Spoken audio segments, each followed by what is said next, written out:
Stage left, the audience rises and holds their breath. They let the vampires into their house, pretend they don't see when the teeth come out. Put a band-aid on their throat. No one wants to rock the boat, and no one wants to talk about it. You're not supposed to talk about it.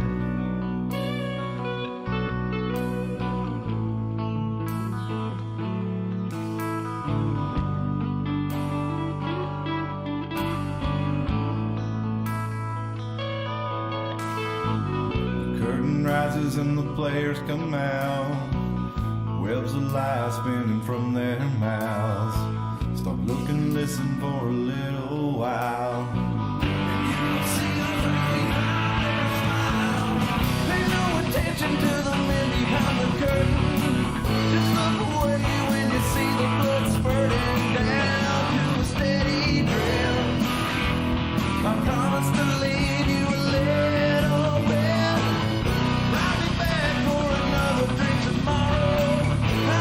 Taste of your terror and your sorrow breathing in your blood. It's never enough. Program reality, double thing duality, a boot upon the face of all mankind. A numbers up and the dead won't inside. Go along to get along. Hypnotized by the siren song. The flames are empty and the crypts are cracking open. The hordes upon you and you stand there frozen, waiting for the word. Stand in the line and wait your turn. Don't follow the strings to find out who is pulling. Just drink your poison, keep on laughing and drooling, eating your own flesh. The master always knows what's best.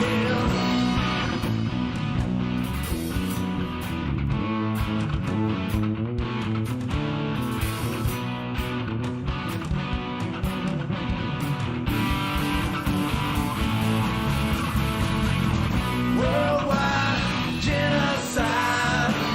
The overlords of hungry parasites. Point the finger and the eagles fly. Raining fire, children die. Starving plague, paralyzed. Pile of bodies rotten, covered in fire. But no one wants to talk about it. It's safer not to talk about it. I cut my strings, no more bowing to the masters. I tried to run, but they only came faster. Now I stand my ground.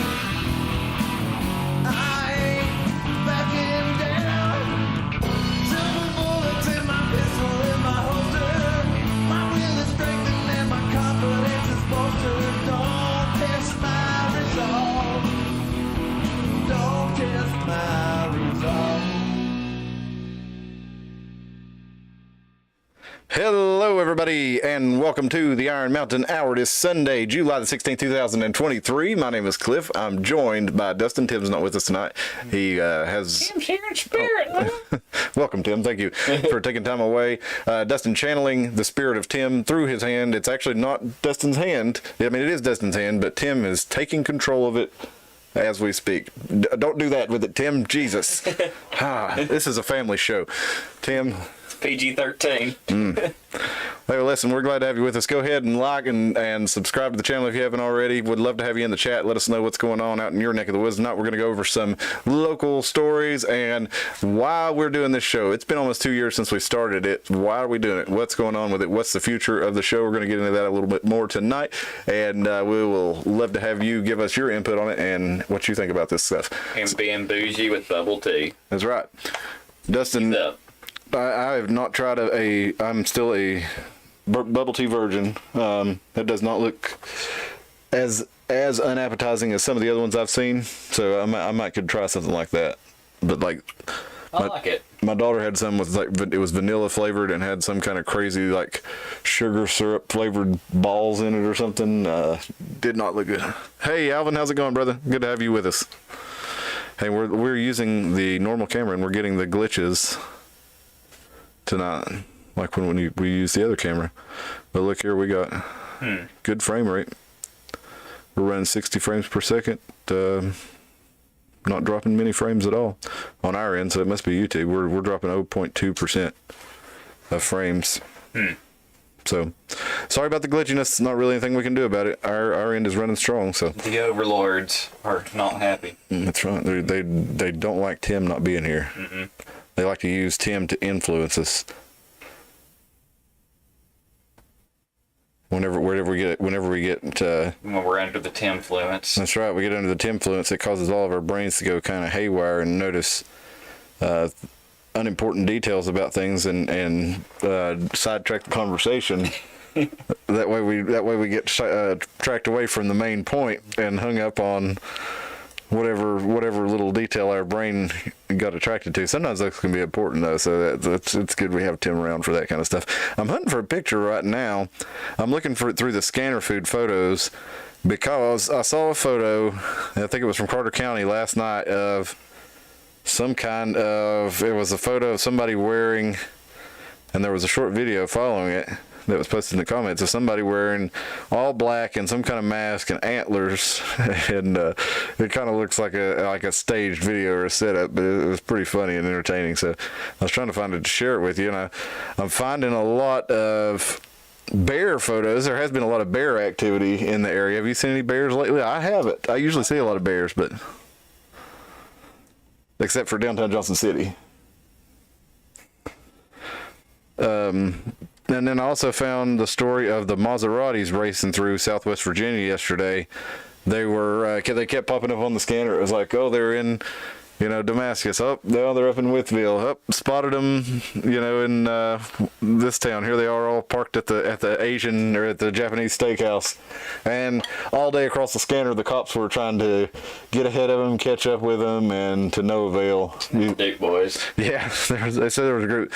One cop on the scanner said, "Oh, I passed about 40 or 50 of them going the other way," and there's some reports saying 20 of them going at 100 miles an hour plus, and apparently they were passing people, and a lot of people were reporting on them, but like, what are you really going to do? Or unless they stop. If you chase them, you're only going to make them drive faster. They could hurt somebody. You as a cop, I mean, what can you do but wait until they're stopped somewhere if you want to give them a ticket or something? But then you can't prove who was driving or, who was doing what. So, And if it's out of your jurisdiction, Yeah. if they're in the same state and you have troopers involved. But the troopers weren't able to keep up with them either. Here's a little snippet of it. Oh, wait a minute. That's muted. Probably the 05. Let's see. Let me unmute it here. Our NRV said there was 20 on still have Glaskin southbound from probably the 105. So all 3 units. Glasky said, our NRV said there was 20 Maseratis doing in excess of 100. And apparently they were Well, no, passing still have everybody Glaskin in the curves, southbound. and a lot of people were calling, and Scanner Food was keeping up with them. Here's more. Have Glaskin southbound from Oh, that's the one we already listened to. 105. Hang on, they got more. Here we go. Here they are in Wytheville. They showed up later. 39. Did you see anything else? I've seen about 40 or 50 come through with several sports cars at high rate of speed south of 39. Did you see anything else? I've seen about 40 or 50 come through with several. He's like, what am I going to do about it? Not much you can do, really. And then on in Damascus, they kept hearing them, and I guess they went on down into Tennessee or North Carolina then. Were they doing like some sort of just random drive meet, or something I would think would be neat would be like a big group, like cannonball run. That's kind of what that sounds like they were doing. Now, if you remember, about a year ago, there was a cannonball run came through here. Mm-hmm. Yeah, so it was probably something like that again, but maybe a Maserati one. Now, the other day they had They had. I heard even less. Like recently, there was something on Scanner Food just a few months ago. Someone they said a possible person trying one. Yeah. I never heard anything else. But I think this was a Maserati one again last year, but at any rate, they were coming through, and a lot of people were getting all worked up about it. A lot of people were, like, oh well, they're, it was pretty cool. I'd like to see, like to check those cars out, I wouldn't get mad unless they about killed me, but if they about killed me, I'd probably be mad. If they about run me off the road. Because I see, what was that? The one that was the Power Run 23 that came through. It was a traveling car show. It started in Atlanta and was finishing up. They rode around. They went up the Eastern Seaboard and came back around to end it at Bristol Motor Speedway. And as they were coming through Hampton, saw him about cause 2 wrecks, just like trying to get, there was a Mustang, he tried to get over in front of a dump truck, and sorry, I didn't mean to hit the thing, but if the dump truck hadn't have just slammed on his brakes, he would have crushed, the Mustang would have been crushed between the dump truck and the car he was trying to pass. And then right after that, we went through the gas station, and right after that, this kid in El Camino about got rear-ended by somebody, pulling out, trying to run out really fast, and the kid was just accelerating normal speed, and then this guy comes up and just about rear-ends him. So anyway, I'd be mad if they about wrecked me, but other than that, I like seeing the cool cars. And I'm sure they were probably headed towards the Snake if they went to Damascus or the Dragon, one or the other.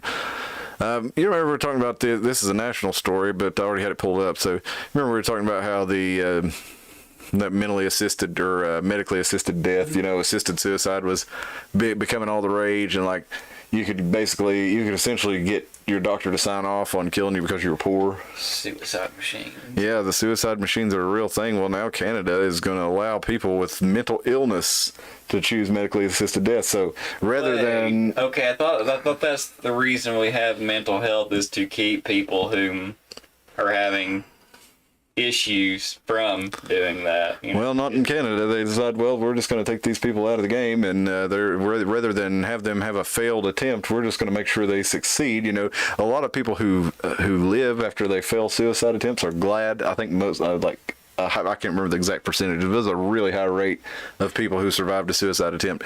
We're glad they didn't succeed. Like almost all the people who jump off the Golden Gate Bridge and survive, they're like, as soon as I jumped, I was like, oh, what have I done? Why did I do this? And then they were glad that they had survived. So rather than give those people a new lease on life or help them work through some of their problems, let's just make sure they're successful, and we won't have the Canadian taxpayers won't have to deal with them anymore.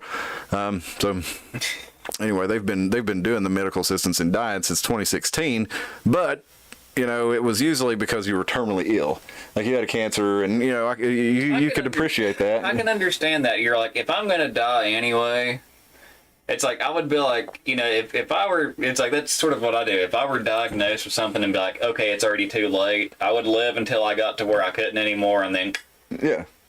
And you can understand that, like, okay, well, I'm going to go out on my terms. If I'm going to go out, I'm not going to take a treatment that might give me a month or two, and I'll be miserable the whole time and cost people I love money and see my family have to deteriorate around me. Let's have one good hoorah. Let's all go on a cruise, and then I'm just going to go out. Okay, I can understand that. I can appreciate that. But and that's where they're stretching that logic is to the mental illness. Say, well, basically it's the same thing, but with mental illness, we know their mental illness is untreatable. So rather than find them, coping tools or skills or medications or whatever it may be to help them with that, because it's uncurable, technically speaking, it's uncurable, then you do qualify for medical assistance in dying. I guess in that way it is terminal because it lasts your whole life. Yeah. Well, but there's I know people like I've been in the mental health system for a long time, and I know a few success stories, not very many, but a few where people were actually long-term success stories that where I could say, well, this intervention actually helped this person and improved the quality of their life over long term. But this was really intensive. We're talking a couple of decades almost before there were at least a decade and a half before real progress was made.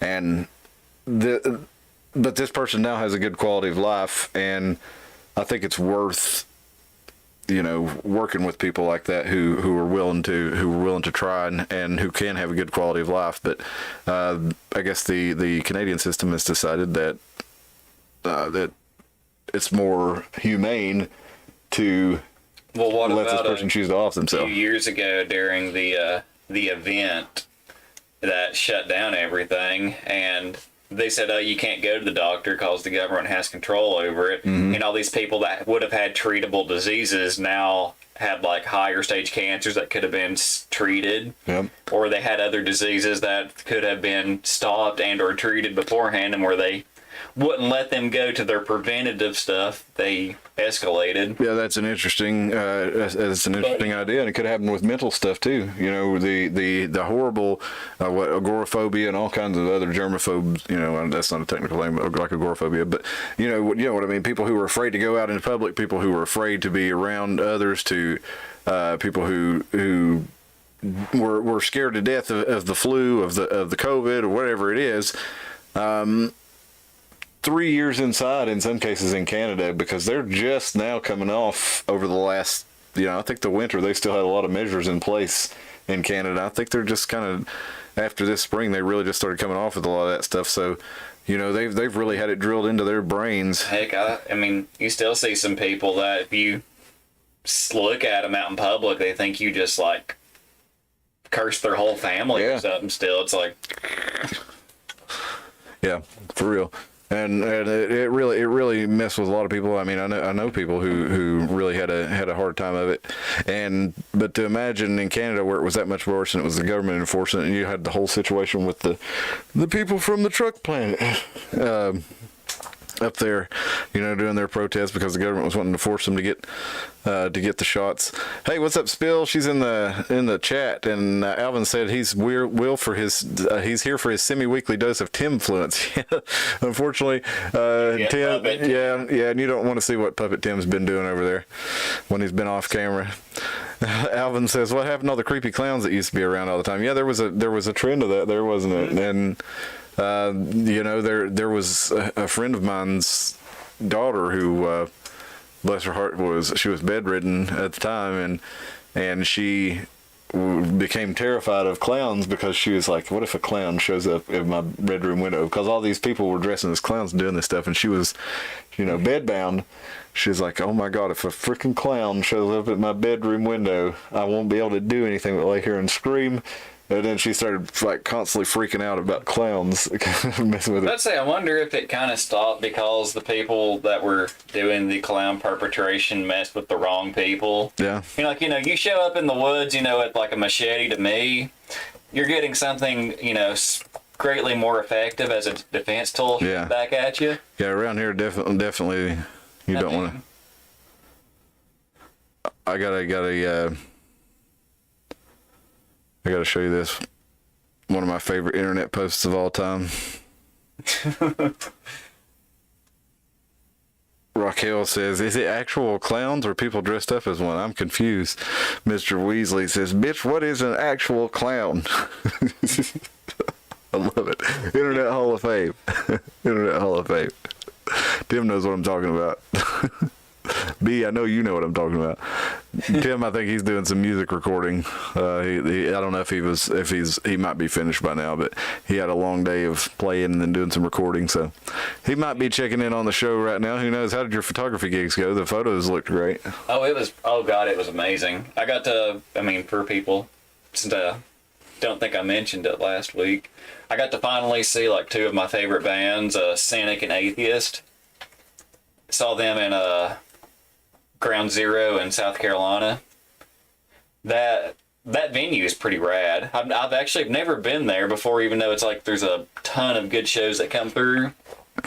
Here's some of Dustin's photos from the show. The ones that I posted. Yeah, this band here, Out of Oblivion, these are a bunch of kids. Like the bassist is 18 and two of the other members are 16, getting to open for bands of that caliber, and they're darn good. They got bassist frontman. Is that what we got? I don't know about that. Which, that always that's makes normal me in happy. Metal too. But it's like that always makes me happy being a bassist and playing 8-string guitars. Yeah, I was like, okay, kids especially younger kids writing caliber of music like that and stuff, I was like, the genre is in good hands. Some good looking photos too. Look at those. Look at that detail on everybody. And these are just... And Yeah, that's just on Facebook, that's too. the crappy Facebook compression added to it as well. I have a ton more. I'm bad at posting. Well, you're a photographer. You're going to have to get good at it, man. I'm better at doing the craft than I am doing the social part of it. Yeah, I know what you mean. I know what you mean. Any news stories catch your eyes this week, Dustin, or catch your attention? What about y'all out there in Radio Land? No. He's complimenting you, Tim, saying you got a smooth move there. Yeah, so we've had a lot, like I said, there's been a lot of bear sightings in the area. We had flash floods in the Tri-Cities. Yeah, half my driveway's at the bottom of the hill now. Oh, is that right? Where I have a gravel driveway. Oh, yeah. I'm off Tuesday. I'm going to have to basically go out there with like a shovel and just carry my driveway back up the hill. This is from WCYB. They're over near BMS. We drove by it yesterday, and the vehicles were out of there. But it was still pretty flooded. And over near what's that barbecue joint that we played Dustin that night? Holston River or Holston, what was it Whatever called? it's Holston River Brewing Company. Is that what it was? still called that. Yeah, it was all flooded out over that way around there. So I know there were several places everywhere else in the Tri-Cities you would see. I did see something. It was like someone recording from their dash of their truck. They were like wading through water. The only time them big pee-pee wagons come in handy. well, we were talking about why we were actually doing the channel. What's the purpose of the channel? We're doing it almost 2 years. So we originally started out when I found out about the smart poles coming to Johnson City and about what that entailed for our area, and it was kind of the rest of this whole agenda that seems to be part of it. Kind of took me by surprise because I didn't realize how big this thing was and how many people and how many hands have to be involved in it. As Alvin said, it goes down all the way to Chattanooga with their smart city down there. We've talked about that, but the long and short of it is, we here as whether you want to call us conspiracy theorists, alternative media enthusiasts, whatever alternative history enthusiasts, students of propaganda, of whatever the hell we are. I don't even know what you call people like us. But there's a lot of us out there who, basically knew for a long time that the government covered up a lot of big events in the history of the United States, and that they were involved in most of them in one way or another, whether by perpetrating or covering it up. Or why do people still just think it's an illogical fallacy that conspiracy theories, like, yeah, there are a lot of like out there ones that are like, yeah, that's stretching it a bit, but there's like a majority of it that's real, but people don't. Well, the story of history is the story of conspiracy. Mm-hmm. Every historical event that we see, almost every historical event we see, is a result of conspiracy. Now, what is conspiracy? The legal definition would be something to do, and I'm paraphrasing here, with one or more parties conspiring to break the law, whether they actually commit the crime or not. If they have conspired to do it, it can be charged with conspiracy to do something. But here's the thing, this cabal, whether it be at your state level, your local level, or your national level, they generally make the things that they do legal. So that's one of the reasons that it doesn't quite count as a conspiracy theory. Even though they conspired to change the law, they've got the law on their side once they've actually done whatever it is, whether it's give a contract to their brother who, could build the highway, and even though your brother has no experience building highways, but suddenly you're the mayor, and you can give your brother a contract, and if your brother's got the contract, well, then he can get a loan to be able to buy the equipment he needs to do to do the highway, because he's got a government contract for it. Probably that's what they actually do with the state of the roadways in this country. Yeah, if you look at them, I mean, you're using all this money for smart poles and license plate reading cameras, and you can't even fix the frickin' road. It's like, you ever driven through Elizabeth, and they're putting in license plate reading cameras, but you drive down G Street, every foot, you've got a access to the sewer system or the drainage system, and you have to dodge them. They're none of them in the same row. So, they could. There, it's like I have like a little path. Yeah. Especially coming back from the other end this way, there's that path. It's just, I'm just sitting here just like swerving. So I'm like I have stiff suspension. It's like they're not horrible holes, but still, I'm like, if I can avoid them. Yeah. Well, you don't want to have to get in alignment early. You don't want to wear out your ball joints early and stuff like that. So, it's better to avoid them. But, they can't pave that even and, make it smooth. Even though we've got a chunk. Elk Avenue again. Yeah, we got to do one chunk at a time. We've got to block Elk Avenue off for 3 years. And, they're just now getting around to doing something on it. It's been taking them a really long time, but again, we're looking at them. These basic amenities that a city needs. We're failing, but we've got plenty. We can have license plate reading cameras. We can have smart poles like Johnson City. We can have nonsense communist art everywhere. I'm kind of on a rant here. The freaking French fries and the little ribbons and all the different nonsense that comes. I don't know if you remember we talked about I think it was the Yuri Bezmenov report, but I think it was also a book from earlier than that about one of the goals for the Communist Party in America. And one of it was to replace, statues of American heroes and local heroes with nonsense art that's meaningless. And they've definitely done that. If you look at the stuff coming out of the art department over at ETSU and infesting the streets of Johnson City, meaningless art, no heroes to look up to. They're removing all the statues of people. They're removing all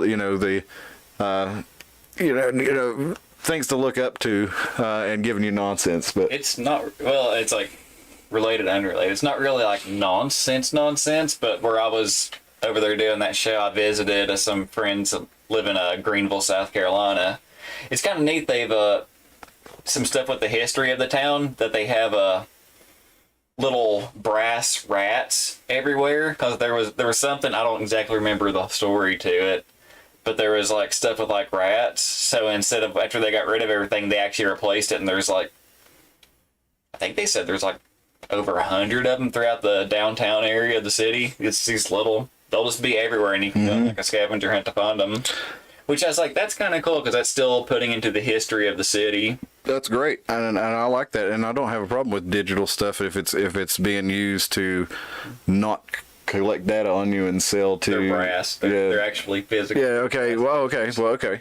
I was thinking you were saying that you did something through the app. Okay. So that's cool. It's just a physical, like, hey, I'm going to see how many, when I'm in downtown, I'm going to walk through and see how many little rats I can find. Yeah, and that's awesome. And I think it would awesome if the cities had an app like a Pokemon Go app where you could actually like augmented reality and go and go to see the sights of the city and the historical places, and like you could go up to Fort Watauga and pull up your phone and watch how they're doing Mary that in some places in Europe where they're using the augmented reality that'll rebuild the castles and stuff like that. Yeah, that'd be awesome. Of them. Yeah, that'd be cool to see some.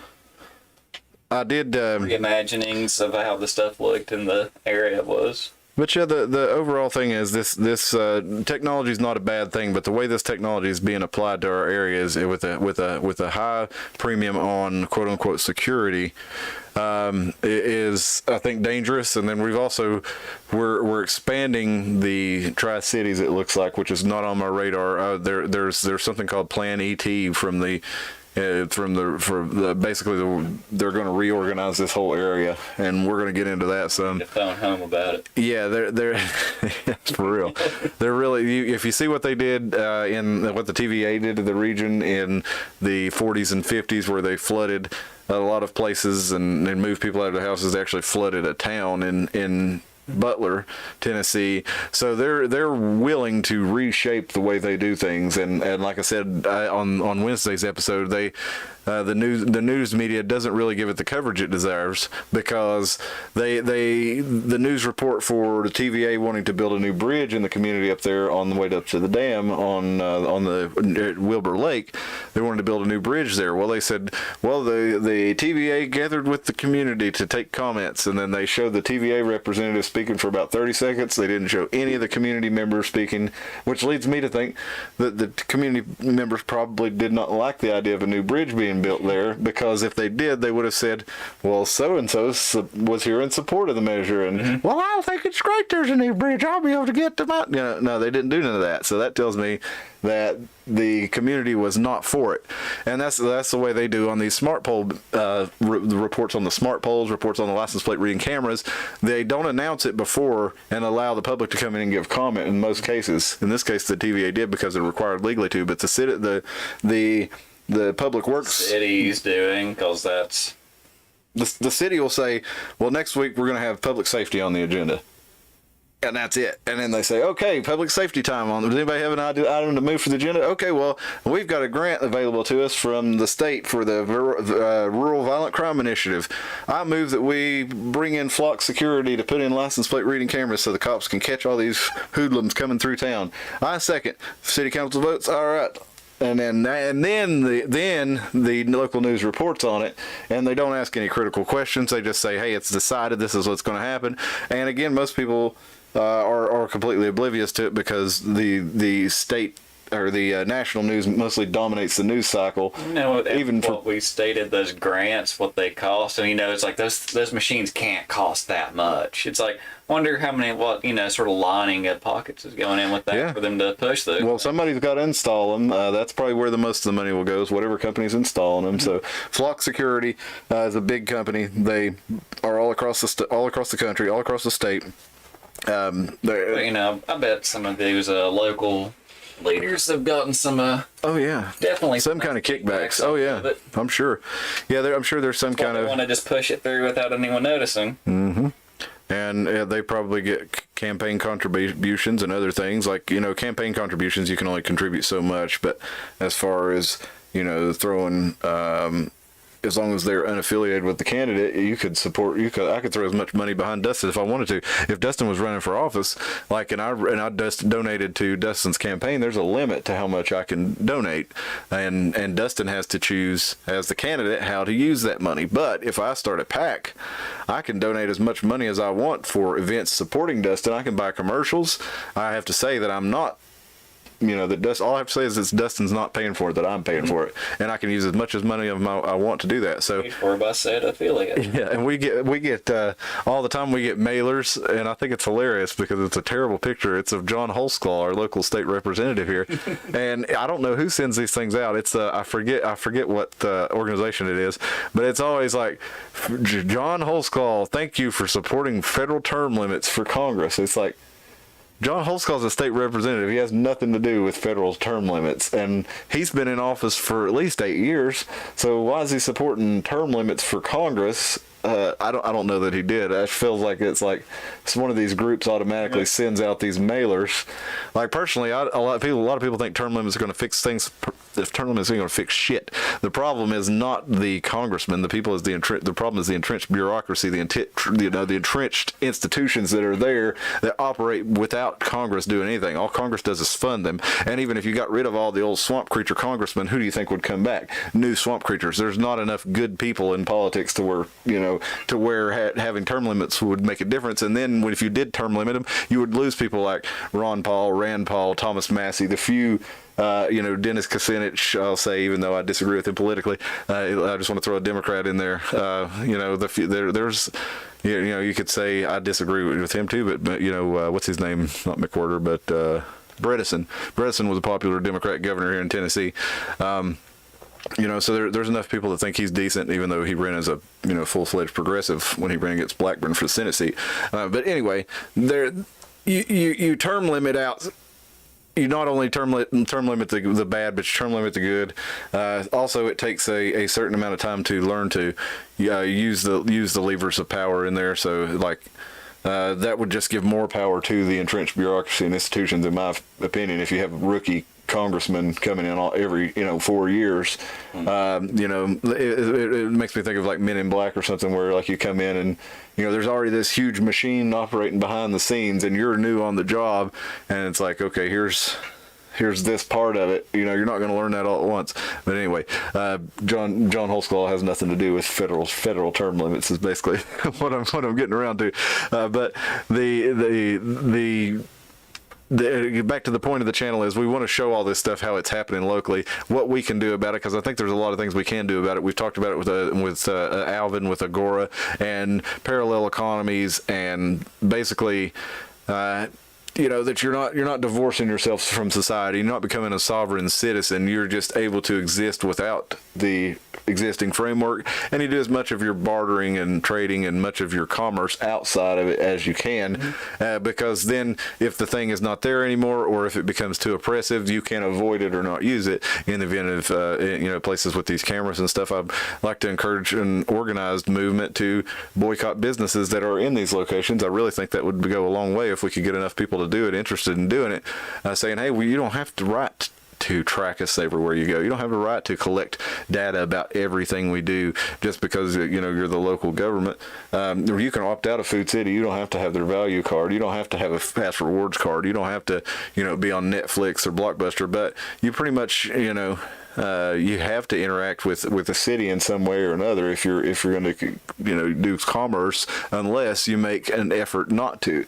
And I think that's something we should start doing, is saying, hey, listen, you can keep your Klaus Schwab UN 2030 agenda world government shit. Y'all can keep that over in Europe. We don't want it in Tennessee. We don't want it in Elizabeth. We don't want it in Kingsport. We don't want it in Chattanooga.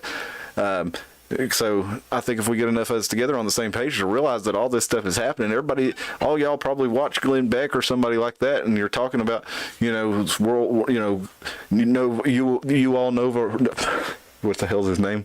Yuval Noah Harari and Klaus Schwab and Al Gore and all this, this cast of villains all across, these super villains, and Bill Gates, all these guys all across the globe, and we're talking about how bad their agenda is, and we're saying, oh, look out, it's coming. No, guys, it's here. It's already they installed the meter on my house, and I didn't even know.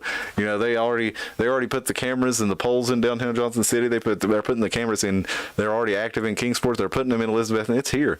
And Chattanooga is one of the World Economic Forum 50 smart cities. So that's what we're going to be doing with this channel going forward. We're going to go look at all this stuff so I can show you how everything that these guys are saying that they want to do worldwide is happening here. We're going to document it so you can show it to people, and we can all get together and actually have the discussion like, hey, this is happening here. What do we do about it? Well, here's my ideas. And somebody might have a better idea than me, but at least I'm putting it out there, and maybe somebody who's not aware that it's all going on around us will have a better idea for how to deal with it than I have, and they can say, hey, your idea is pretty good, or your idea sucks, but this is my idea. And I'll be like, hey, that's a better one. I'm going to share that idea.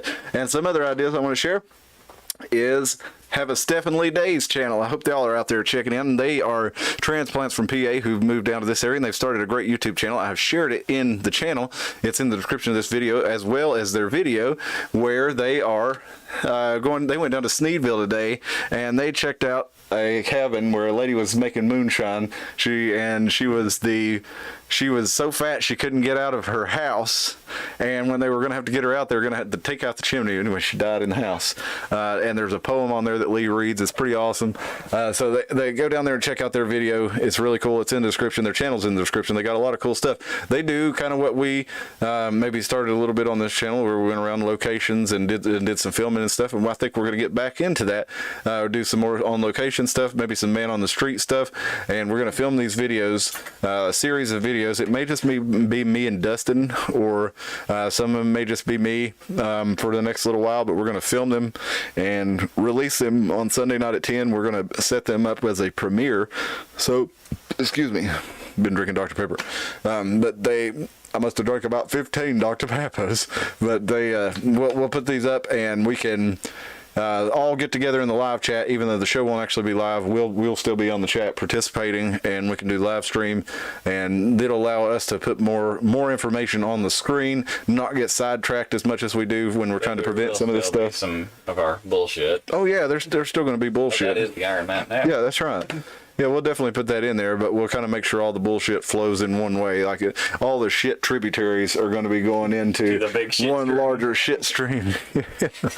So, yeah, there we go. So let's check up on the chat here. We got Alvin. saying that's how the DoD works. So yeah, he's talking about the. I guess he's talking about the different levels of it being spread out. But Stephen Lee, what's up, guys? They say I'm 100% correct. I'm not sure about something, but Dalton says the missing link between Cliff and Dustin is missing. That's right. Yeah. Hey, speaking of missing link, I watched a movie today that was a hell of a lot of fun, and I don't get to say that with a lot of modern movies. This movie's probably about 3 years old. You're like, since you just said missing link, it's like, do you watch Encino Man? No, but I love that movie. I know I watched Rampage with Dwayne "The Rock" Johnson. Have you seen that? Nope. Okay, you remember the classic video game, the arcade game, and it came out, I think, on N64 and PlayStation and Saturn. One of the first next generation systems, I think, were the first ones to have it at home. The very, very first one was like NES. Was it? Super Nintendo. Okay, I don't remember. I remember playing it in the arcade. I played the hell out of those as a kid. Okay, well, I couldn't remember exactly which one it was. It was adapted from an arcade cabinet as well. Yeah, well, that was one I remember playing on the gold mine there in Johnson City Mall, and in the game, you could be a big gorilla or a wolf or a big lizard thing, and you would basically try to trash the buildings and their name. the wolf's Ralph. George is the gorilla. The gorilla. Izzy or Lizzie was the lizard. Well, I watched that movie today. It was super fun. Not a lot of bullshit in it. I mean, it was kind of like they had to set up a story for it. It was under a 90-minute movie, but they used a story about how genetic engineering and poaching animals is bad, which I agree with. But they didn't get on a soapbox about it or anything. They didn't do a bunch of bull crap where, Dwayne "The Rock" Johnson's a big strong guy, so he has to get his ass beat by a little girl and told what a piece of shit he is for being a toxic masculine man. It just made the movie where they went after the big monsters and fought it. It was a lot of fun. So if you like fun, old school just action comedy romps that are not really any super deep meaning to them, not trying to shove a bunch of crap in your face, Rampage was a lot of fun. But yeah, so it had to do with missing link and evolution. Stephen Lee says, all the while they raise your taxes to pay for all of it. That's right, they sure do. Alvin says the three-letter agencies, they are the problem. Yeah, that's part of it. Yeah, there's the three agencies. They don't get more roads. That's right. Well, you pay taxes to live in the modern society. Yeah. You get the roads. It's like, where? Who would build the roads? Who is building the roads? Where are these roads? Apparently nobody is. Oh, yeah. You go in some of these places, especially up north, where it's like you have your community. They're out there, the ones patching the road. They're like, they throw money together and go buy bags of asphalt, and they're out there stamping. Yep. And was it freaking Domino's in some big city that was going through that was actually filling potholes? Yeah, it was. I forget, So but they were stamping it with that, saying they were the ones that were using proceeds to and the Libertarian Party of Tennessee was showing that around everywhere. Because the state wasn't fixing the roads, and that's the way it really should be. I mean, the city ultimately is a corporation that is formed as a conglomeration by all the other conglomerations in there, and the citizens of the city are basically shareholders in that corporation. It's basically how it legally works. So technically, theoretically, it is kind of a city is a libertarian thing because it's all these people getting together, voluntarily associating with one another. You can choose whether or not to live within the city limits and participate in this contract. So theoretically, all these the city is doing what I've suggested that they do, where you have, if Walmart and Big Lots and all those other businesses want people to traffic to their stores, they should build the roads for them. But what they've done essentially, though, is use these cities that should be working as that to funnel cash out of the people who live there. They've subjugated the people who live in the area, and the bigger businesses use that to funnel that cash into their own pockets to then take more money and make off those people. Like Walmart, when they move to town, they always work out a deal with the local, we're not going to have to pay taxes for 15 years or whatever it is, and in turn the city's going to build the road for us. It's like, so the city puts out everything, Walmart makes all the money, and then all the while the city, the people who live in the city are not even get their roads fixed, they're not even get their services paid for from the taxes from Walmart. They are funding the Walmart, especially if you got something like a Food City. Food City's having to fund their competition to come in and build a grocery store because but Food City's still paying taxes. I'm sure they work out these deals too. But let's just use another, any food in any large store, Dollar General or whatever, these Dollar General, they're coming in, they're probably getting subsidies from, the local government, or they're getting a tax break so they can come in and build. And meanwhile, they're taking a business away from the people who already live there. The tax money's not getting raised from bringing the new store in, so they have to raise the taxes on the people to build the roads to go to these stores. So you see it on multiple levels all over the place with these sweetheart deals that they get. Like I've said, my suggestion it always is that we don't use like the city so much as a government, but basically as a corporation for providing services. And anyway, ran over there, but Ralphin says they don't want it in Bluff City either. He says the 3 other agencies are the problem. They are a big part of the problem. Yes, absolutely. But it's not even just the 3-letter agencies. It's like just having the government do so many things. Like the highway department is all tied into all this. So anything that the 3-letter agencies say, basically the highway department has to take part in. Or that whether it's the schools or the public welfare department for children welfare or whatever, the libraries, it's all tied into this system. And then there's the whole InfraGard network, which we've not even gotten into on this show. But InfraGard is basically all the large corporations and essential services of a given area, and they're all tied into the DoD to Homeland Security. Health and Human Services, Alvin. Yeah, that's right. Homeland Security. They're all tied in together. InfraGard ties them all in together. So they have a protocol for any of these places, whether it's you might be talking like a local FedEx or a local warehouse, a distribution center, a grocery store. These managers may be read in on InfraGard protocol, which is what you do when there's an emergency and the government starts giving orders. They go through these drills and routines all over the country. We've not even talked about it on this show, but this gives them a another tool, and we're just adding more and more tools to their repertoire when I think we should be taking more and more tools away from them. Yes, they do have to be able to deal with modern criminals, but that should not mean that we just throw out safeguards for citizens and privacy, because there's always been bad guys, there's always going to be bad guys, and no amount of privacy, elimination of privacy is going to stop that. So we've got to find a way to use the tools that we have without invading the privacy and violating the rights of others. And there's ways to do it.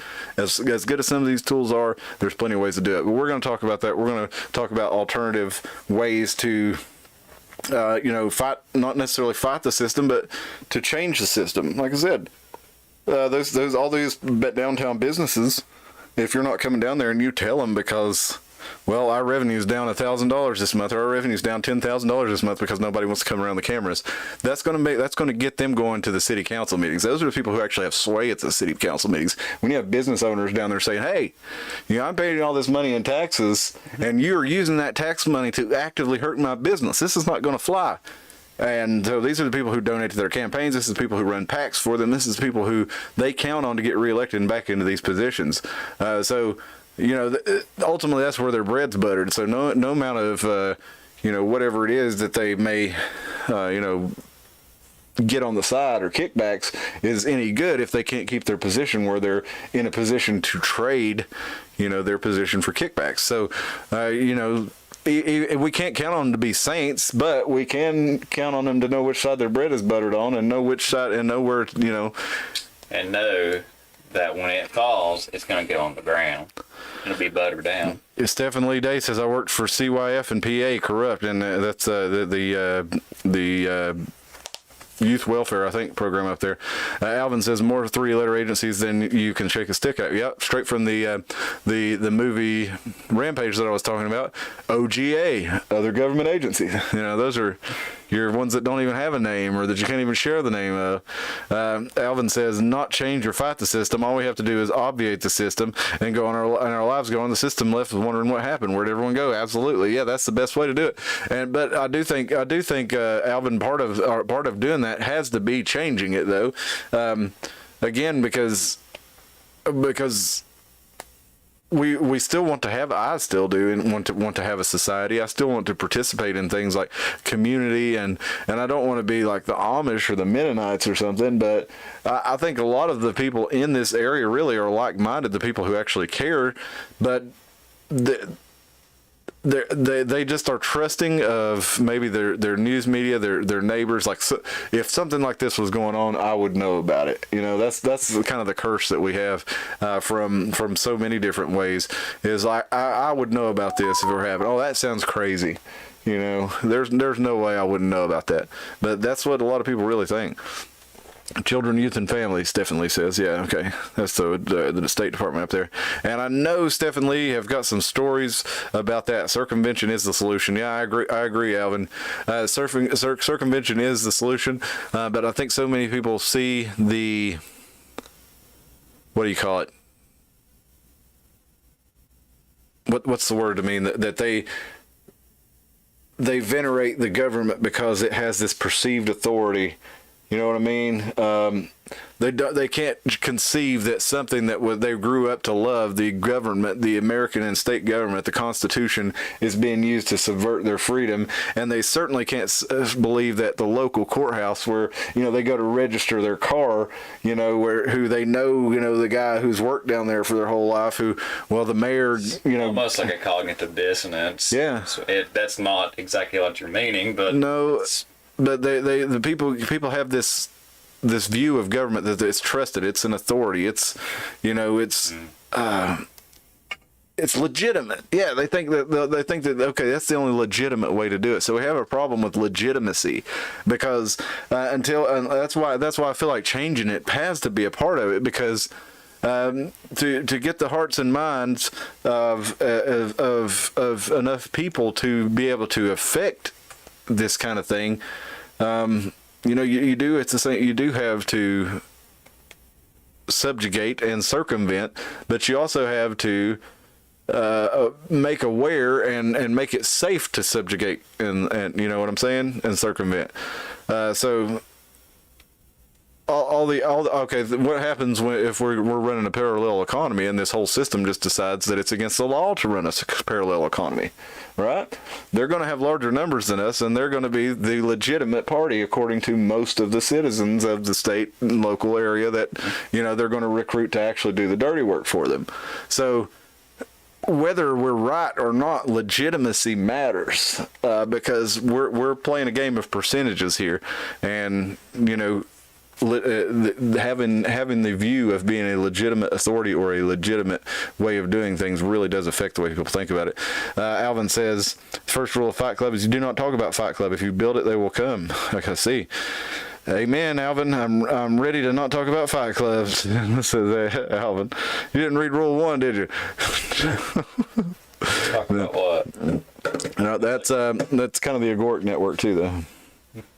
But how do you build it? But how do you build it with, you know, say for an example, the services I offer, you know, I can't do that in an Agoric network because I have to have products and equipment that I buy from, you know, the standard economy.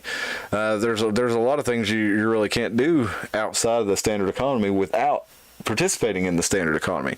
So I definitely appreciate, but I do think it's more than just going outside of it and going along with it. I do think it's a big part of it, but I think there's something worth saving here when it comes to American life and society. And I'm reminded of another movie, and that's Red Dawn. And that was, you know, it was John Milius film, but ultimately it was used as anti-Soviet propaganda. But it was a very good American film because it goes right. If you watch it and you see that community, you know, you see even in that community, they got the mayor who's ready to sell out the town at the drop of a hat to the Russians for a, you know, to be able to have a nice car and smoke his cigars.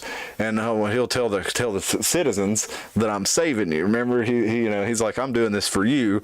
And then he goes out and watches them gets lined up and shot into a pit, and the Russians or the Cubans or whoever the hell they are make him watch. You know, I can't remember what they're some kind of Cubans or something. But anyway, the Haitians, I don't know. I can't remember who they are.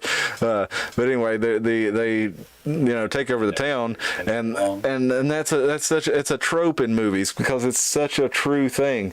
The mayor who's there to represent the citizens the bad guys will come in and convince the mayor that the only way to really help his citizens is to sell them out, and then he'll probably really convince himself 99% that what he's doing is the best thing for his citizens, but deep down he knows, and he does it anyway, and then a lot of times he ends up blowing his head off in the movie, or anyway, there's a reason that's become a trope in the movies, because it's such a common thing in real life. And you look at city after city, town after town, all over the country, that money comes in and people are ready to do whatever they have to do to get it. So anyway, Alvin, let's see. He says, "Sure you can. Need drives commerce, and need drives value. Well, I mean, just for me, Alvin, I would have to buy." I buy the best products I can for insecticides, and I can't just, brew up a batch in my yard or find a local guy who's making it. I have to buy it from mostly multinational, conglomerations. I can buy some from Insistex out of North Carolina. That's about as local as I can get, but I can't get everything from them. So, but there's a lot of ways that only doing parallel economy would make it hard for me to operate, and a lot of other people too. But that doesn't diminish its value to me, because there are plenty of things I can do in a parallel economy. You could stride both sides. Yeah, and I could trade, with my services and products versus, in that parallel economy. But ultimately, I have to return to the main economy to be able to purchase more inventory to be able to do the job. So it's not that you can't do both. It's that I can't do one or the, what I'm saying? I can't do only one. But anyway, you hadn't spent enough time driving between jobs thinking how you can circumvent the usual channels. Well, maybe you're right about that, Alan. Maybe you're right. Violence has a commodity that has value, but it is not a need typically. That's a good way to put it.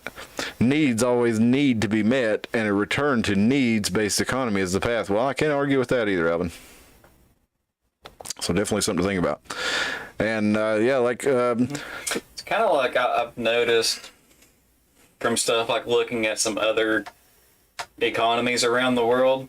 It's like the needs in some of these other countries, if you look at if you did it in US dollars, the amount of food, it's like you could get your food, water, and basically your shelter for a fraction of what you do over here. Mm-hmm. But your want side of the economy is so far gone over there. It's it's so unobtainable in a lot of ways.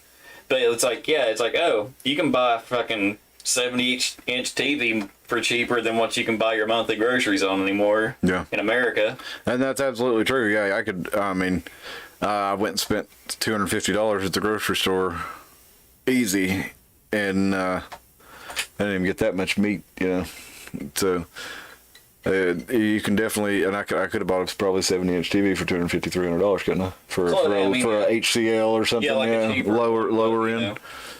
But see, it's I've noticed that it's some of these other places. There's things that we take for granted. Some of the consumer things that we have, it's they're so cheap over here, even with the crap that our economy is going through. But it's the stuff that's hit hard are the things that we need to survive, which kind of pushes you into they want you to not be able, you hit those points, they want you to be hungry, so you'll kneel to them, let them have even more control over your life, it seems. Alvin points out that Edward Bernays converted us over to wants-based economy during the Roaring '20s, was a big part of why we had the Great Depression. Yeah, you're right. That and the new fiat currency, and there was a lot of factors going into it that definitely played a big part of it, and the Madison Avenue was born, and that's how we got bacon and eggs, such a staple of humanity, or human American life. Seems like bacon and eggs, but people didn't used to eat bacon. They had a bunch of extra pork bellies, and they said, how can we move all this stuff. And then so they say basically start doing advertisements like a real man likes bacon with his eggs, and radio plays in the early and the whole thing that breakfast is a scam brought to you by these companies to make more money. Yeah, that too. So yeah, it was all. Most breakfast foods are actually really nutritionally void for you. Most breakfast foods you should eat is eggs. That's the best breakfast food. Eggs and a piece of fruit. And I used to.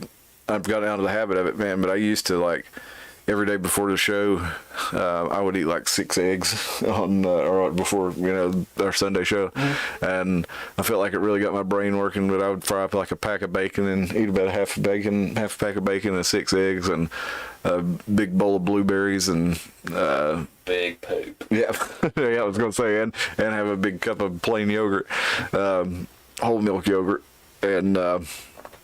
Yeah, that'd be how I start my weekend, because I really never have much of a Saturday to like just sit out, hang out at the house and not do anything. So Sundays I usually try to hang a little at the house and spend some time with the family, or if the family's gone by myself watching a movie or something, and just I'm gonna sit here butt naked and eat some bacon. Just not think about anything. So yeah, I watch a movie and eat eggs and bacon, and I was going to the rifle range a lot, but I have not had the money to go doing that lately, where I started the business and stuff. So I've been trying to really keep my expenses down. So I've not shot much lately, which is something I need to start doing. It's very therapeutic. Yeah, same. I've not been in far too long. Spill says eggs give her the sulfur stomach. She said since she was a kid she never ate breakfast. Hate to admit, I like Steph Lee. I love Fruity Pebbles. I love every breakfast cereal. I used to get all kinds of shit when I'd spend the night at my friend Joe's house when I was a kid, because they would always say, "Oh God, Cliff's staying. We better get some cereal before we go to bed, or we'll wake up in the morning and we'll all be gone." I love cereal, but it's like I've been trying to like clean up in my diet and take things out that are horrible, like all the dyes. Mm-hmm.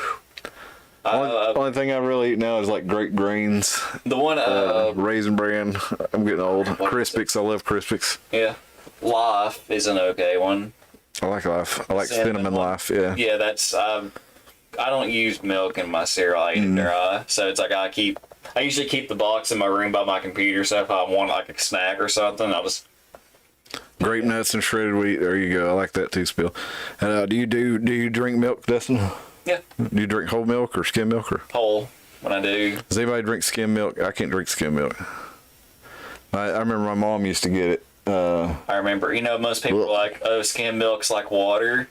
Okay, it's like milk mixed with water to me, or powdered milk. I was when I worked at Food City there for a while. It's like for a short time, Mayfield produced like bottled water, and whenever that first came in, I was like, when do we get -1% milk? Yeah, really. I even told the manager that, and he didn't find it as funny as everyone else did. But Mayfield does make some good milk though. Spill says, or Alvin says, use the Altman rule to determine what you're buying as real food. Tell us about the Altman rule, Alvin. Skim milk is like Bud Light of dairy. There you go. Absolutely. It was funny, I'd heard on like Tim Pool and a couple other podcasts, like Bud Light was giving beer away. No, they actually were. They went from the #1 beer in the country to the 40th beer in the country. They have so much stock given away. They were actually giving it away. It's going bad. The gas stations are giving it away. They are shutting down breweries. We went by at work and got a bunch of Bud Light offered to us. We took it and drank it. Like we started talking a little lisp afterward, but it was free, and it was because the guy at the gas station was like, well, we were working on trucks out in the hot sun, so it didn't really matter. It's like Coors Light, Bud Light, something like that. Doesn't have no taste to it. It's all right out there in the hot sun, especially if you're not trying to get drunk or anything, and you're just need piss water to drink. Yeah, that's pretty much what it is. But yeah, so, and not just it's still anecdotal coming from me, but they really are giving the shit away, and they can't even give it away as fast as they're running out of it. So that shows you how collective action can work when people who have and I think there's probably the social version of it too, because now nobody wants to be seen going to the bar and ordering a Bud Light. They'll be like, What are you, gay? No, I drive a V8. But so nobody wants to be seen ordering a Bud Light anyway. But like now you've got. But people did come together and say, hey, look, we don't like that you have this guy dressing as a girl who his audience is mostly teenagers, and now you're, trying to use it to sell beer. What are you trying to sell beer to confuse teenagers? What are you supporting this, person making a mockery of women? And people didn't like that. A lot of Bud Light's customers didn't like that. So all they did was start spending their money somewhere else, and look what a difference it made. So they think it does drive change when you spend your money in certain ways, and when you don't spend your money in certain ways, and when you're vocal about why you're doing what it is you're doing. So I think we all can make an impact here, but I think we have to kind of get together and get on the same page, and that's what I want this channel to be, is a place, like I said, where we all get together. Like, I do want to do informative videos where we share the information, but I'd like it to be a meeting place, be a comfy place where you can kick your shoes off. I'm not wearing no shoes. Kick your shoes off, let your hair down like Dustin, and Tim, and get together and let's discuss these issues, and let's have some solution based ideas. Let's work on setting up a digital agora as well as an economic agora. Voodoo Ranger is the V8, says Joe. Joe knows what I'm talking about. Yeah, they were giving us beer. So yeah, they had so much beer they couldn't give it away. I think we ended up getting Coors actually, but they were giving away the Bud Light, and what can you say? And it was funny because at first some of these microbrewers will make something besides a damn IPA now. No shit, dude. I will say Yeehaw has a Pilsner beer that I tried. I had some over the 4th of July. It was delicious. I don't like IPAs. I like IPAs, but my God, man, how many do we need? They all taste the same. You look at the craft beer section, there's like 98% of it's IPA. I'm like, I like IPA. give me a brown ale. Give me a brown ale. Give me a stout. Give me a porter. Yeah. Give me a white ale. Give me a. There's so many options that you can go for other than IPA. Creative, like the ones that have made like the pepper lagers and stuff like that, like the jalapeno lagers and stuff. Those are good. They're different. Joe says IOA V8888888. I don't know what that means. But Voodoo Ranger is 9.2% alcohol, and it is an IPA, but it's good. But most of the IPA tastes the same. And you remember... it's grapefruit and grass. Yeah. Remember when Sierra Nevada, I remember when I first started seeing the hipster beers show up, it was the Sierra Nevada Pale Ale was the original that I started seeing the hipsters drink everywhere. And then it was also, what was the other one they drank? Newcastle was a good hipster bear back in the day. Yeah, Newcastle's at least a brown ale. It's good, though. I mean, they're good beers. I'm just saying, like, you started with those one little things, and like suddenly Pale Ale takes off, and all you have is IPA everywhere. Mm-hmm. And man, there's all kinds of other beers out there, folks. Distributors, purchasers, consumers, try something else. Ask for something else. Don't buy the IPA. Just kidding. It's summertime. Buy what you like. It's summertime. If you want something light and bubbly, get a Weiss. There you go. Or a sour, which they're basically the same thing. But Joe says Bud Light's a V4 Saab.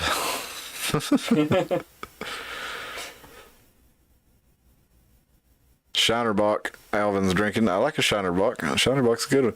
I like a Guinness. I like a oatmeal porter. Who was that make that oatmeal porter? It was really good. Local area, Highland. Highland, yeah, they had it. Makes a good one. Yeah, they had it on draft a lot of places a few years ago. The oatmeal porter is really good. Yingling makes a good porter. If you like stouts, does Duck Rabbit still do stuff? Because their milk stout was great. I like that, and somebody made a peanut butter stout. And I don't remember who it was, but I found some and I bought them and I liked them. And Yingling made a. Did Sierra Nevada make one? They made a peanut butter stout. I don't remember who made it. I know I liked it though. It wasn't long ago. It was. I saw it on the. It was a peanut butter milk stout. It was on the side of the end cap, like at Food City or something. Mm-hmm. Like you could tell they weren't going to have it for very long, and they were just putting it there to get rid of it. They weren't even keeping it refrigerated anymore because nobody was buying it. But I had the same thing with like a Hershey's Yingling porter. I just don't like Hershey's chocolate, so I never tried that. It was good. Maybe I missed out, but I Yeah. just don't like Hershey's chocolate. It's Well, not very. I'm a real chocolate person, more than a Hershey's chocolate person. I like Hershey's, but I'd prefer, I prefer my chocolate not be plasticky. yeah, not just total But Hershey's sugar. used to be good. Like when we were kids, Yeah, they were good, and then all of a sudden I'm like the texture. It's like I'm eating the wrapper that it's in. when they went to mostly soy lectin, I believe. They still use milk in it, but I think they replace a lot of the milk stuff with soy stuff, and that's they've done that in a lot of foods, man. You can't even hardly find chili that's not full of soy and soy flour. It's like beef chili. Like you got to find the first ingredient be beef, but then usually the second or third is going to be soy flour. It's like, just use some flour or even corn flour. There's tons of corn out there. Why do you got to put soy and everything? It's because they're trying to shrink your teeny tiny little balls even tinier. That's what they're going to do. Give you all that soy, edamame, all the different little ways they can get it into you. Lots of different flours, lots of different oils. So we got a lot of stuff to talk about basically when it comes down to on the channel. But I do want to, we're going to continue doing the Wednesday night shows. I think we're going to move those to Thursdays starting next week. So I'll update the channel, and we'll send out a reminder on Wednesday night. We're going to start doing them Thursday. We're going to do the live shows Thursdays at 10 p.m. We're going to set that up where we're still going to do call-ins. We're going to have Skype for you. But for the Sunday shows for the next probably 7-8 weeks, we're going to do a daytime pre-recorded show. We're going to premiere it at 10 p.m. on Sunday night. Everybody jump in the live chat like normal. But we want it to be more visible, and the live videos don't tend to get the visibility of a posted video. Whenever we record a show and post it, it tends to get 300-400 views in the first few weeks. Whereas if we get a live, we're maybe getting 100 on a good week in the first week, and that's like where we fizzle out. Also, It's weird with everyone's obsession with live Yeah. on everything. well, I think it has a lot to do with YouTube, and also when they go to our page, it doesn't show live videos first; it shows videos, and then people go and they see, well, this video is from like 2 years ago, because that's it's been a while since we've actually uploaded a video and not done a live, so they actually have to click over on the live section to see our most recent content. Wasn't the last one with Wilbur that we pre-recorded? Yeah, but it's on there. But then I have the feral people on as the top video on there, and then the one with Wilbur. But I can't get it to show. If I get it to show the live videos, it doesn't show that stuff. So when we want new people coming over, we want them to be able to see that we've got some videos with we have 15, 20,000 views, whatever it is, so they think we're worth following and checking out, because you see a video and it only has like 37 views, like a lot of ours have lately. You're like, this must not be very interesting content. So I'm going to try to doctor that a little bit with the format. Tim and I have been working on it, some ideas for that, and that was his suggestion. And I think it's a good idea, so we're going to give it a go and see how that does with our being able to reach people and bringing in new viewers to the channel, because Sometimes it could be long form content. Yeah. Sometimes, I guess, you look and you're like, this is a 2-hour video. That's a chunk of change sometimes. Oh, Joe asked, wait a minute. Let's see. Alvin says, better off with a Baby Ruth or a Butterfinger than a peanut butter stout. Well, maybe you should try one, Alvin. You might change your mind there. Oh, they're good. They're good. You should try them. Joe says he missed why we're not doing Sunday and Wednesday. We are doing Sunday nights. We're just not going to do a live show. We're going to do a recorded show with more informational focus. And then the Wednesday show is going to be moving to Thursday, and it's going to still be live. It's going to still have call-ins. It's going to still Skype news and current events roundup.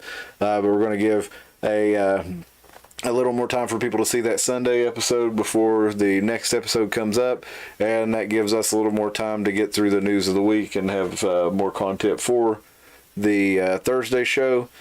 A lot of that stuff drops on Wednesday night about the time we're doing the show. It seems to be a lot of times that a lot of important news comes in, so we miss that, and then it's a week before we talk about it. So it's been kind of, steady like that for a while, so I think it would be pretty good if we move it to Thursday. And also, I have a business meeting every Thursday morning at 8 a.m., and a lot of times, we're up bullshit until 1 in the morning, so... You're like, Yeah, exactly. I've got to go in there and stand up and do public speaking and all that stuff. So So I like having a good night's rest before that. Well, maybe not a good night's rest, but I at least like being done with the show before midnight. So that's what the plan is.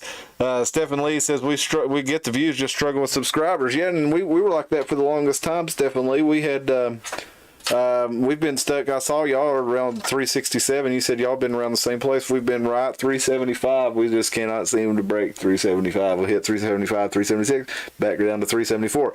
I noticed y'all, and we talked about it, had the same issue. So let's do a collab soon too, Stephen Lee. I definitely would like to do that. We should meet up at one of these sites that you guys are going to explore, and I can go show you all around an area maybe in Carter County that y'all may not know about. And I think we have a lot of fun with that. And I could be your tour guide for a day and introduce you to our viewers, and you could introduce me to your viewers, and I think it'd be a lot of fun. So let's make that happen. But anyway, Spill says do what you got to do. I appreciate that, Spill. I hope you'll be able to check in on the Thursday nights, and definitely the Sunday nights is still going to be a lot of fun. We just we'll be responding to you in the chat rather than on the live stream for a little while. And like I said, I still want to stay a live format channel, but I don't have the well, let's say the temporal resources to be able to produce a live show and do some produced content at the same time. So I'm gonna go to produced content for a little while, and then we'll hit back into more live stuff on the weekend. But I think it'll be a lot better way for us to convey some useful information and some stuff that you can share with people. Because when you're trying to share it with people, like I said, this is like a lounge show. Like this is where we get back and kick our feet off or kick our shoes off, put our feet up on the table. You know, smoke a cigarette, smoke a bowl, drink a beer, whatever you do, you know, this is that place for you. And I want it to still be that place, but I also want to be able to bring in other people and say, hey, you know, come and hang out with us without it being weird, and they tune in and we're up here with our feet on the table talking about stuff they have no idea about because we're all so comfortable around each other. So it's kind of like one of those weird things. You ever go into the Cottage, that restaurant in Johnson City, and you walk in, you just want a fucking sandwich, and everybody's looking at you like, what are you doing in our restaurant? That's kind of the vibe that people probably get when they come and hang out with us. So I want to get I want us to still be that place where we feel comfortable, but I also want it to be inviting for other people, and I also want them to be able to get some straightforward information on some things without having to listen to me and Dustin talk about bass pickups or how he sets his tone on his amp or what fuzz pedal I use. So that's interesting for all of us when we're all just hanging out and stuff. But for people who just want to see about the feral people or just want to see about the whale of Watauga Lake, whatever it is. Well, I thought this was about feral people. What, these guys are just talking. Well, sorry, this is what we do, and I hope you'll join us with it one day. But I do want to give you some more informational videos and stuff that you can digest maybe in 30 minutes to an hour. Get your foot wet on the pre-done stuff, and then you can come hang out with us. Yeah, I do need to do some ghost hunting with John. And I thought, dude, John, if you're out there, I'm so sorry I've missed so many of your shows because I thought you guys weren't making shows anymore. But it just turned out I was unsubscribed. I know I was subscribed to their channel. I used to get notifications. I used to listen to it in the shower all the time. And YouTube does that. And you're like, I haven't heard anything from that. And you're like, what? Yeah, dude. Alvin mentioned it, a few weeks ago about the local guy, John and Stacy, who do Paranormal Sideshow here locally. Awesome folks, and they've been doing it a long time. They're good at what they do. They make a very, very entertaining podcast. But I haven't listened to us. Got unsubscribed from them. That would be fun. There's definitely a lot of good places to ghost hunt. That would be cool. Stephen Lee says anytime, that'd be great. I'd love to have that. I'd love to do that. All right, we'll get together. We'll make that happen. For tonight, though, let's call it a night. It's 11:30, and we will be back on this. Let's go ahead and do this Thursday. We're going to do Thursday this week. 10 p.m. Thursday, we'll be back live. Tim and I will be here doing our show. Dustin, you still working Friday mornings? Okay. Yeah. So for that one don't help me, sadly. So for right now, Dustin won't be a part of the Wednesday lives or the Thursday lives, but he will be here on the Sunday shows, and he will be doing the live chats, and probably Tim will be on the live chats for the next few weeks, but may not be on the show. I'm not sure if he'll be able to or not. I think Sundays are pretty busy for him with doing wineries and stuff like that during the daytime. So, so we'll see. He may be able to participate in some of them. He may not be any till we go back to the Sunday Night Live format. We'll just have to see how that goes. But for next week, I'm going to start you off. We're going to go back to the beginning where we started. We're going to go with smart poles and smart cities and the smart agenda. Why is it important? How it affects you? Where is it going into place? What can you do about it? And all that good stuff. Hey, what clothing are we wearing in those videos that we need to wear the exact same? Oh, I don't know. Set it up for Donnie Laws, yeah, he's got Boku subs. Yeah, Donnie, I've watched his videos for a long time. A lot of times I just put his videos on. I have no idea what he's talking about, but he's just so comfortable to listen to because it's just like you're hanging out with your buddy up the holler, like your neighbor who you might not really be paying much attention to, but you're just kind of sitting around saying, yeah. Oh yeah, buddy. Well, that's the way it is, ain't it? You know, and Donnie definitely gives you that, but he would be awesome to do some collaboration with. Hey, good night, everybody. See you Thursday, and we'll be in touch with you, Stephen Lee and John. We'll look for you to do some ghost hunting, and Alvin, we'll look to you to do some agora. Like I said, we're gonna produce these over the next 6-7 weeks. We're gonna kind of get a video library that we can look at for some of the most important issues that are affecting our area, and how us conspiracy theorists can get together to actually do something about it. I think we'll randomly throw in a show about like pudding or something. Yeah. Do a live stream. We are going to do the Brown Mountain Lights, and I do want to do that one recorded. We're going to do that on location. It's going to be a lot of fun. That'll be fun. Yeah. So we'll do that coming up soon, but we'll see you Thursday. We appreciate y'all joining us, and definitely go check out Stephen Lee. Their video description and their channel is in the description of the video, so you can go see them checking out Sneedville and the most notorious bootlegger there in Hancock County. So thanks everybody for tuning in. We'll see you Thursday. God bless everybody. Have a good night. Bye.